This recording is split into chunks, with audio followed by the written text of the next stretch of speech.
அல்லேலூயா. கர்த்தருடைய நாமம் மகிமைப்படுவதாக. கடந்த 2025ஆம் ஆண்டிலே நம்முடைய கரங்களை பிடித்து கர்த்தர் வழி நடத்தினார்.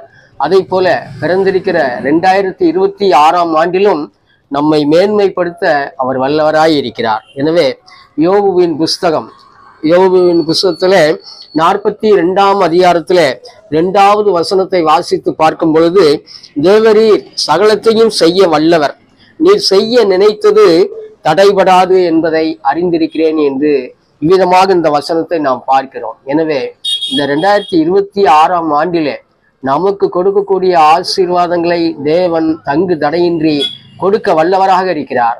எந்த விதமான மனுஷீக வல்லமையும் அதை தடை பண்ண முடியாது. அதற்கடுத்து சத்துருவாகிய பிசாசும் கூட தடை பண்ண முடியாது. இயேசு கிறிஸ்து இந்த வருடத்திலே நமக்கு மிகுந்த பலனை கொடுத்து, சத்துவத்தை கொடுத்து, நல்ல ஆசீர்வாதங்களை கொடுக்கக்கூடிய தெய்வமாக இருக்கிறார். அல்லேலூயா, ஆமென்.